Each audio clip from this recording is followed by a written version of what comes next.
موسیٰ علیہ السلام ہوون تو اللہ فرمائے اے موسیٰ میں تیرے نال گل کرنا. ابراہیم علیہ السلام ہوون تے اللہ کہ اے ابراہیم اسی تیرے نام کلام ہاں. حضرت اسماعیل ہوون تے اللہ فرمایا اسماعیل اسی تیرے نال ہم کلام ہاں. جناب عیسیٰ ہوون تے اللہ فرمایا اے عیسیٰ اسی تیرے نال گل کرنے پے ہاں. پر جدوں آمینہ تے لال دی واری آندی ہے تو اللہ اے نہیں فرماندا اے محمد یا اے احمد کہ اسی تیرے نال کلام فرمانے ہاں. اللہ فرماندا یا ایھا المزمل اے سونے کمبل والے اسی تیرے نال کلام سبحان اللہ. اللہ فرماتا ہے یا ایھا المدثر اے چادر اپنے اوتے لین والے اسی تیرے نال کلام فرمانے ہیں. اللہ فرماتا ہے وہ او تیرے چہرے دی قسم سونیا تیرے نال کلام فرمانے ہیں. اللہ فرماتا ہے وہ لیلی اذا سجا او تیری سونی زلف دی قسم ہے سونیا اسی تیرے نال کلام فرمانے ہیں. اتنا ہی نہیں اللہ فرماتا ہے لعمرک محبوب تیری سونی عمر دی قسم اسی تیرے نال کلام فرمانے ہیں. پھر کمال دیکھو دوسرے نبیوں کا نام لے رہے رب کائنات پر محبوب دی جدوں باری آندی ہے تے محبوب دے نال نسبت رکھن والی چیزاں دی بھی نام اور نام قسمہ ذکر فرماندا ہے. حضور دی جان دی قسم ذکر فرمائی لعمرک انہم لفی سکرتہم یعمہون. پھر اللہ تعالیٰ نے حضور جتنے رہندے سن جہی جگہ ہے وہ جڑا شہر ہے اللہ تعالیٰ نے وہ دی قسم ذکر فرمائی فرمانا لا اقسم بہذا البلد وانت حل بہذا البلد. سونیا مینوں اس شہر دی قسم الہی شہر دی قسم آخر ایک زمین دے ٹکڑے دی قسم کیوں چکی. فرمایا تینوں پتہ نہیں اس زمین دے ٹکڑے دے اندر میرا محبوب اپنے قدماں نال ٹرتا. فرمایا سونا ایتھے ٹرتا ہے جتھے میرا محبوب ٹرتا ہے اودیاں میں قسماں نہ ذکر فرماواں تے پھر ہو کے کراں. اے اللہ دی کمال محبت ہے محبوب دے نال. اس واسطے اسی کہندے ہیں کہ راتیں بھی مدینے کی باتیں بھی مدینے کی. میں کہ پڑھ لو راتیں بھی مدینے کی باتیں بھی مدینے. اب تمہیں یاد کرانے کلام آج راتیں بھی مدینے کی باتیں بھی مدینے کی. جینے میں یہ جینا ہے کیا بات ہے جینے کی. جینے میں یہ جینا ہے مدینے کی. امام مالک رضی اللہ تعالیٰ عنہ حدیث کے بہت بڑے امام نے. آپ کی کتاب موتا امام مالک میں تانوں کئی دفعہ وہ زیارت کروائی ہے. آپ نے وہ دے اندر ایک پورا باب بنیا ایک چیپٹر ہے وہ دے اندر فضائل مدینہ دے نام مدینے دے فضائل حدیثاں بورڈ کیتیاں کہ امام الانبیاء صلی اللہ علیہ وسلم نے ایک دفعہ اپنے رب کو دعا کی تھی. سرکار نے اللہ کو دعا کی تھی. دیکھو اے او زبان ہے کہ جیتا کوئی کلام خالی نہیں جاتا. اگر کسی چیز واسطے دعا واسطے کوئی لفظ زبان سے نکل جائے اللہ پاک انہوں لازمی پورا فرماتا ہے. حضور علیہ السلام نے دعا کی فرمائی فرماتے نے یا الہی میرے والد یعنی جناب ابراہیم علیہ السلام حضرت ابراہیم علیہ السلام نے مکے واسطے دعا کی سی کہ یا الہی اے مکے نو برکتاں والا کر دے. ایدے اندر زمانے دی ہر قسم دی آسائش ہوئے. تمام پھل جڑا کدھروں بھی نہیں ملتا مکیوں ملے. مکے دے لوکاں واسطے وافر مقدار کر دے اپنی رحمتاں دی اپنی برکتاں دی. الہی تیرے نبی اور میرے قرآن والد میرے والد جد امجد جناب ابراہیم علیہ السلام نے مکے نو حرم بنایا مکے نو برکتاں والا بنایا. انہاں دعا کی تھی تم مکے نو حرم بھی کیا برکتاں والا بھی کیا. یا الہی میں تیرا آخری نبی محمد عربی صلی اللہ علیہ وسلم میں تیرے کو دعا کرنا ہاں مینوں مدینے نہ محبت مدینے نو ہی برکتاں والا بنا. مینوں مدینے نہ محبت مدینے نو ہی حرم دا نام دے دے. عزیزان محترم جڑے کہ او دس سکدے نے جس طرح مکے نو حرم شریف کہیدا ہے اس طرح مدینے نو بھی حرم شریف کہیدا ہے. وجہ کی یہ مکے نو حرم بنایا اللہ کے نبی ابراہیم علیہ السلام نے. مکے نو حرم بنایا ابراہیم علیہ السلام نے اور مدینے نو حرم بنایا امام الانبیاء علیہ السلام.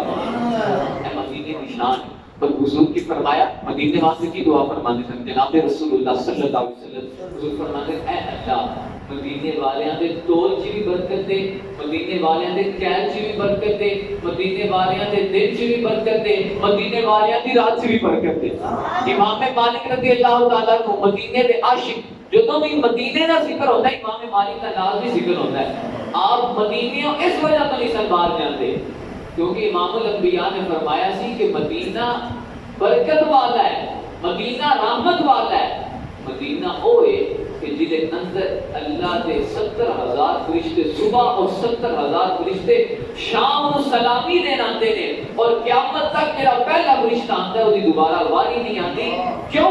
کیونکہ اللہ تعالیٰ نے اتنے فرشتے پیدا کیتے کہ جاؤ اور میرے محبوب کے دربار سے سلام پیش کر کے آؤ اے شان مدینے دی اے مقام مدینے لا لوگ کہتے ہیں تسی مدینہ مدینہ کرتے ہو مدینے نو بدا لیندے ہو مکہ اللہ دا گھر ہے وہ حرم کعبہ ہے اور کعبہ اللہ شریف این اللہ تعالیٰ دے عرش دے اس مقام دے تھلے دے دنیا دے بندے کعبے دا طواف کرتے ہیں اور کعبے دے بالکل اوتے اللہ کی نوری مخلوق فرشتے طواف کرتے ہیں بڑی اعلیٰ جگہ ہے بڑی بلند جگہ ہے تسی اونوں کٹ کرتے ہو مدینے نو وقت کرتے ہو میں کہو بے وقوفا او کم مکلا تیری سوچ نے کاٹا ہے اسی کبھی نہیں کہتے کہ مکہ کاٹے اسی کبھی نہیں کہتے کہ مکے دے فضائل کاٹنے مکہ تے ہوے کہ میرے آقا علیہ السلام نے فرمایا دجال زمانے کے ہر جگہ جائے گا لیکن جب جب مکہ اور مدینہ کی طرف منہ کرے گا اس کا منہ پھیر دیا جائے گا مکہ میں دجال داخل نہیں ہو سکے گا مکہ کی شان ہے میرے امام الانبیاء صلی اللہ علیہ وسلم نے ارشاد فرمایا حضور فرمایا جڑا بندہ مکے جاوے اور مکے دی پہلی اکھاں نال زیارت کرے زیارت کر کے اپنے رب کے حضور کوئی بھی دعا کرے دعا جائز ہوئے اللہ تعالیٰ مکے دی زیارت کی برکت دے نال دی دعا کو قبول فرمائے مکے تو مراد کعبہ لے رہے ہیں اور مکہ تے ایسی برکت والا شہر ہے حضور جان رحمت صلی اللہ علیہ وسلم نے فرمایا جڑا بندہ کعبے دا طواف کرے طواف کرنے تو بعد عمرے دے رکن ادا کرے اور جا کے اپنا عمرہ مکمل کرے جدوں وہ واپس آئے گا جس طرح ماں کے پیٹ چوں سی بغیر گناہ دے اس طرح واپس آئے گا شان ہے مکے دی مکہ تے ایسی برکت والی جگہ ہے امام الانبیاء صلی اللہ علیہ وسلم کی حدیث کا مفہوم سماعت کرو حضور فرمایا جڑا بندہ مکہ کے اندر ایک نماز پڑھے اللہ تعالیٰ 1,00,000 نماز پڑھن دا ثواب عطا کرے اسی کو تو مکے کو کٹ کرنے ہیں میں تو کہنا مکے کے اندر ایسی چیزاں نے امام الانبیاء صلی اللہ علیہ وسلم نے ارشاد فرمایا میرے حضور فرماتے ہیں جڑا بندہ کعبے دے اندر جائے اور کعبے دے جس دیوار دے وچ ایک پتھر ہے جس دا نام حجر اسود ہے جن چومن دی چاہ ہر عاشق دے دل دے وچ حضور فرمایا اگر چوم لوے فبھا اور اگر نہ چوم سکے دوروں اشارہ کرے اپنے ہاتھ چومے اللہ پاک او دے تمام گناہوں تو معاف فرما دے مکہ تو اتنی شان والا ہے حضور نے فرمایا کبیرہ گناہ لے کے بندہ مکے جائے عمرہ ادا کرے مزدلفہ ادا کرے حج دے ارکان پورے کرے حج نہ کر سکے صرف عمرہ کرے اور کسی مسلمان کو تے تکلیف نہ دے اپنے دل کو پاک کر لے اللہ تعالیٰ دے کبیرہ گناہ بھی معاف فرما دے اسی کو تو مکے دی شان کٹ کرنے ہیں مکہ تے ہے ہی بڑی عظیم جگہ ہے پر اسی کہنے ہیں تو مکے دی میری شان ہی نہ بیان کر مکے نو جس ہستی کو شان ملی ہو دی شان بھی بیان کر یہ وہی مکہ تھا کہ جس کے اندر اور جس کے ارد گرد کتنے 100 بت پڑے ہوتے تھے یہ وہی مکہ تھا کہ جس کی حرمت کو لوگ اس طرح پامال کرتے تھے کہ ننگے بدن برہنہ بدن اس مکے کا طواف کیا کرتے تھے یہ وہی مکہ تھا کہ لوگ اس مکے کی قدر نہیں کیا کرتے تھے اس مکے کی قدر عجیب طرح سے کیا کرتے تھے یہ وہی مکہ تھا کہ قریش نے جب بھی اپنے مقابلے بازی کرنی ہوتی تھی تو تب یہاں آیا کرتے تھے پر میرے مصطفیٰ جب آئے حضور علیہ السلام نے اس مکے کو شان یہ دی جس دن مکہ فتح ہوا حضور علیہ السلام مولا علی کے کندھوں پر کھڑے ہوئے اور مکے کو بتوں سے پاک کیا اور فرمایا آج امام الانبیاء آ گئے ہیں، اے کعبے تو وہ تھا کہ جس کے ارد گرد بت ہوا کرتے تھے اور لوگ تیرے ارد گرد برہنہ بدن طواف کیا کرتے تھے، اب امام الانبیاء آ گئے ہیں، ہم تجھے یہ شان دیتے ہیں، آج کے بعد کوئی یہاں ننگا نہیں پھرے گا، آج کے بعد تیرے اندر کوئی بت نہیں آئے گا، آج کے بعد جو تجھے دیکھ لیا کرے گا اللہ تعالیٰ اس کو بچوں والا بنا دے گا۔ میں کہتا ہوں مکے کو شان امام الانبیاء نے دی ہے۔ وہ بھی تو دن تھا نا کہ جب مسلمان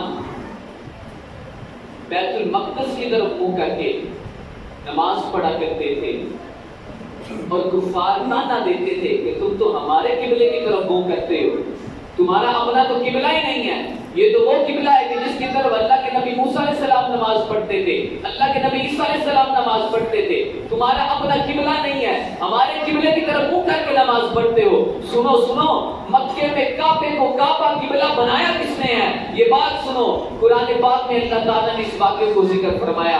اللہ فرماتا ہے قد نرا تقلب وجهك في السماء فلنولينك قبلة ترضاها۔ محبوب آپ کو جو لوگ تانے دیتے ہیں کہ دیکھو مسلمانوں کا اپنا قبلہ ہی کوئی نہیں، مسلمان ہمارے قبلے کی طرف منہ کر کے نماز پڑھتے ہیں، اے میرے محبوب آپ ابھی جو نماز ظہر ادا کر رہی ہیں نا، بعض نے لکھا نماز عصر، محبوب آپ یہ جو نماز 4 رکعت والی ادا کر رہے ہیں نا، جس کی 2 رکعتیں گزر چکی، آپ اس نماز میں بار بار ہماری طرف دیکھتے ہیں۔ اللہ نے جملہ ذکر فرمایا قد نرا، تحقیق ہم نے دیکھا، تقلب وجهك في السماء، محبوب آپ کے چہرے کا آسمان کی طرف اٹھنا نماز میں اللہ تعالیٰ کو محبوب کی ادا کتنی پسند آئی۔ میرے حضور دل میں یہ خیال ہے کہ الہی یہ کافی مجھے تانا دیتے ہیں، میرے محبوبوں کو، میرے پیارے صحابہ کو تانا دیتے ہیں کہ مسلمان ہمارے قبلے کی طرف منہ کر کے نماز پڑھتے ہیں۔ حضور کے دل میں خیال ہے کہ قبلہ اگر بدل جائے تو کیا ہی بہتری ہو جائے۔ اللہ نے قرآن پاک کی آیتوں کا نزول فرمایا، حضور نماز کی 3ری رکعت میں ہیں اور وہ ابھی بیت المقدس کی طرف کافروں کے قبلے کی طرف ہے، حالانکہ وہ ہمارا بھی قبلہ ہے، ابھی مقدس کی طرف حضور کا منہ ہے، 3ری رکعت ہے نماز کی، اللہ تعالیٰ نے جبریل کو بھیجا اور آیات کا نزول فرمایا۔ 3را سپارہ اللہ فرماتا ہے قد نرا تقلب وجهك في السماء فلنولينك قبلة ترضاها۔ اللہ فرماتا ہے محبوب ہم دیکھتے ہیں آپ نماز کی 3ری رکعت میں بار بار آسمان کی طرف اپنا چہرہ اٹھاتے ہیں، محبوب ہم جانتے ہیں آپ کے دل میں کیا ہے، آپ کو ان کے تانے ستاتے ہیں، آپ چاہتے ہیں کہ یہ قبلہ ہے مسلمانوں کا بیت المقدس، اس کو بدل دیا جائے۔ محبوب ہم یہ نہیں کہتے کہ جہاں ہم کہیں آپ اس کو قبلہ بنائیں، ہم آپ کی شان اب ایسے بیان کریں گے فَلَنُوَلِّيَنَّكَ قِبْلَةً تَرْضَاهَا۔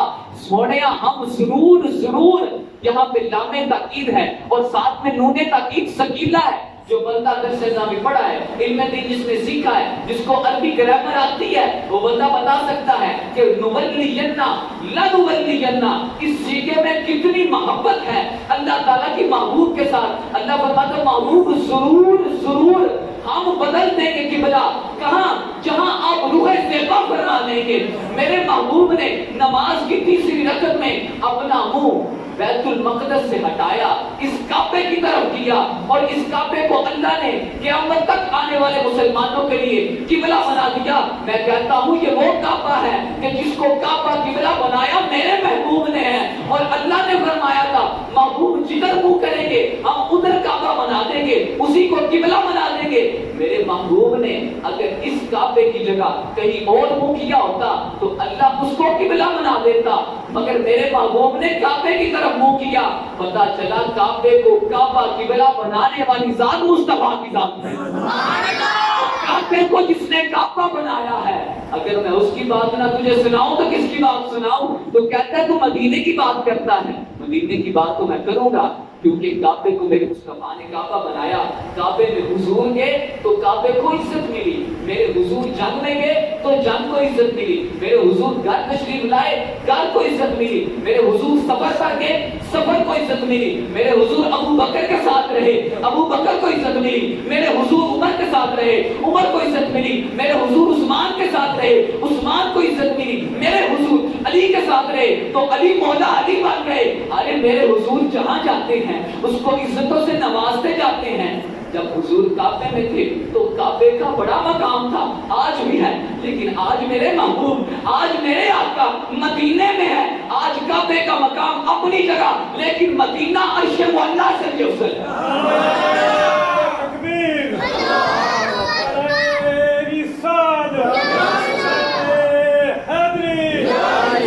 شان مصطفیٰ، شان اولیاء، شان صحابہ۔ عزت جس کو بھی ملی ہے میرے مصطفیٰ کے در سے ملی ہے، عزت جسے بھی ملی ہے، جس کا مقام جتنا بلند ہوا ہے مصطفیٰ کے در سے ہوا ہے۔ آج آپ اپنی نسبتیں دیکھیے، کوئی کہتا ہے میں قادری ہوں، کوئی کہتا ہے میں شاذلی ہوں، کوئی کہتا ہے میں نقشبندی ہوں، کوئی کہتا ہے میں سہروردی ہوں، کوئی کہتا ہے میں چشتی ہوں۔ تم جو بھی ہو اپنے ان تمام بزرگوں کو دیکھو، مجھے بتاؤ عبد القادر جیلانی رحمۃ اللہ تعالیٰ نے کو غوث پاک کس نے بنایا؟ میرے مصطفیٰ کی نسبت نے بنایا۔ مجھے بتاؤ خواجہ اجمیر کو چشت کا بادشاہ، ہند کا بادشاہ کس نے بنایا؟ میرے مصطفیٰ نے بنایا۔ مجھے بتاؤ سہروردیوں کے پیر کو کس نے یہ بادشاہت عطا کی کہ آج کروڑوں مرید ہیں؟ میرے مصطفیٰ نے بنایا۔ مجھے یہ بتاؤ کہ علماء نقشبند کو، پیران نقشبند کو کس نے یہ عزتوں کے تاج سے نوازا؟ میرے مصطفیٰ نے نوازا۔ زمانے میں جس کو جتنی عزت ملی ہے میرے مصطفیٰ کے قدموں کے صدقے ملی ہے۔ اس لیے تو ہم کہتے ہیں جو سر پہ رکھنے کو مل جائے نالے پاک کے حضور، جو سر پہ رکھنے کو مل جائے نالے پاک کے حضور، تو پھر ہم بھی کہیں گے تاجدار ہم بھی ہیں۔ اب اسی لیے تو محبوب کی باتیں کر کر کے، ان کے شہر کا تذکرہ کر کر کے اپنے دلوں کو ٹھنڈک بخشتے ہیں۔ وجہ کیا ہے؟ وجہ یہ ہے اگر تو عزت کا متمنی ہے، تو چاہتا ہے کہ تیرا مقام ہو، تو چاہتا ہے کہ تیری باتیں کی جائیں، تو چاہتا ہے کہ لوگ تجھے عزت کی نگاہ سے دیکھیں، اور تیرے پلے پیسہ کوئی نہیں، تیرا کوئی منصب کوئی نہیں، بغیر منصب اور بغیر پیسے کے زمانے میں عزت کسی کو نہیں ملتی۔ جو بھی کسی کی عزت کرتا ہے یا اس کے منصب کی وجہ سے کرتا ہے، کیوں؟ یہ ایم پی ہے، یہ ایم این اے ہے، یہ ایم ایل اے ہے، اس وجہ سے اس کی عزت ہو رہی ہے۔ کیا اس کے پاس پیسہ بہت ہے، یہ حاجی صاحب ہے، نمازی صاحب ہے، خیرات بہت کرتے ہیں، صدقات بہت کرتے ہیں۔ دو وجوہات ہیں عزت کی، یا تو منصب کی وجہ سے ہوگی یا پیسے کی وجہ سے ہوگی۔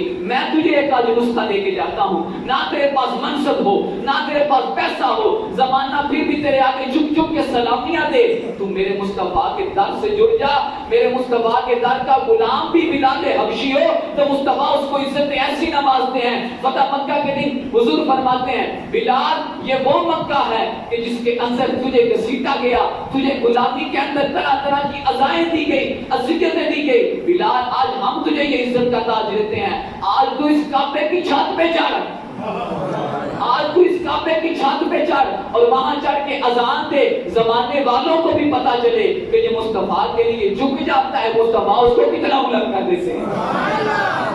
یہ میرے مصطفیٰ کی دی ہوئی عزتوں کا کمال ہے۔ زمانے میں عزت ڈھونڈنے والے متمنی بڑے، مجھے عزت کس سے ملے گی؟ اس سے ملے گی۔ نا نا، عزتوں کا تاج اگر تجھے چاہیے تو در مصطفیٰ پہ آ جا، حضور کے در کے پاس آ جا، حضور کی باتیں مان، ان کی بات کو دل میں جگہ دے، اور وہ لوگ جو تجھے محبوب سے دور کریں، جو محبوب میں عیب ڈھونڈے، جو نقص ڈھونڈے، ان سے بھی دور رہ، کیونکہ وہ ایسا ہے کہ جس میں عیب ڈھونڈنے سے بھی نہیں ملتا۔ اللہ نے بے عیب بنایا ہے۔ حضرت حسان بن ثابت رضی اللہ تعالیٰ عنہ آپ فرماتے ہیں حضور وَأَحْسَنُ مِنْكَ لَمْ تَرَ قَطُّ عَيْنِي وَأَجْمَلُ مِنْكَ لَمْ تَلِدِ النِّسَاءُ خُلِقْتَ مُبَرَّأً مِنْ كُلِّ عَيْبٍ كَأَنَّكَ قَدْ خُلِقْتَ كَمَا تَشَاءُ۔ عرض کرتے ہیں سونیا منمونیا، جب آپ کے چہرے کی طرف دیکھتا ہوں، آپ کی اداؤں کو پرکھتا ہوں، تو آپ سے سونا زمانے میں میں نے کبھی نہیں دیکھا۔ حضور کیسے دیکھوں؟ اللہ نے آپ نے سونا کوئی بنایا ہی نہیں ہے۔ حضور اللہ کیسے بناتا؟ اللہ کو آپ سے محبت ہی بڑی تھی، اللہ نے حسن کو آپ پر ختم فرما دیا ہے۔ خلقت مبرأ من کل عیب، حضور آپ ہر عیب سے پاک کر کے پیدا کیے گئے ہیں۔ کأنک قد خلقت کما تشاء، مجھے تو ایسا لگتا ہے کہ اللہ نے جیسے جیسے آپ کہتے گئے ویسے ویسے اللہ آپ کو بناتا گیا۔ ارے وہ محبوب عیبوں سے پاک ہے، تو زمانہ گزار دے، عیب ڈھونڈنے میں عیب کی آئین بھی نہیں ملے گی، میرے مصطفیٰ کی باتیں بلند ہوتی جائیں گی۔ تو یہ وہ میرے آقا ہیں کہ جن کے ساتھ نسبت مدینے کو ملی تو مدینہ عظمت والا، جن کے ساتھ نسبت مکے کو ملی تو مکہ عظمت والا، حضور جہاں جائیں وہ جگہ عظمت والی۔ مجھے بتائیں 1400 سال 1450 سال بعد حضور کی نسبت رکھنے والا ایک عام امام ہو، مجھ سے ایسا گناہگار اگر وہ کسی دن آپ کو کہے کہ آج نماز باہر پڑھی جائے گی، مجھے بتائیں جو نماز اندر میں پڑھاتا ہوں وہی جماعت اگر میں باہر کرواؤں، میرے باہر جانے سے کیا اس جماعت کی فضیلت میں کوئی کمی آئے گی؟ نہیں آئے گی۔ جس طرح یہاں 27 کا ثواب ملتا ہے اسی طرح وہاں بھی 27 کا ثواب ملے گا۔ اگر میں وہاں باہر 27 والی جماعت وہ جماعت میں کروا دوں، کوئی دوسرا بندہ آ کے دوسری جماعت کرائے، کیا اس کو وہ پہلی جماعت کی طرح ثواب ملے گا؟ نہیں ملے گا۔ 1450 سال بعد ایک ادنا حضور کے در کا کتا اگر اندر جائے تو ثواب اندر، باہر جائے تو ثواب باہر جاتا ہے، تو یہ امام الانبیاء ہیں جن کی وجہ سے یہ ثواب ہے۔ اگر وہ مکے جائے تو ثواب مکے، مدینے جائے تو فضیلت مدینے میں جاتی ہے۔ تو اگر عام بندہ ادھر ادھر ہوتا ہے تو فضیلت کا معیار اس کے ادھر ادھر ہونے پر ہے۔ تو میرے آقا جب یہاں سے وہاں جاتے ہیں تو ہجرت گاہ جو مصطفیٰ کی ہے اس کی فضیلت اپنی ہے۔ اللہ پاک تیرے مصطفیٰ کی حاضری آپ سب کو نصیب کرے اور آپ نیکوں کے صدقے مجھ گناہگار کو بھی نصیب کرے۔ اللہ جو گئے ہیں ان کے حج کو قبول فرمائے۔ وما توفیقی الا باللہ۔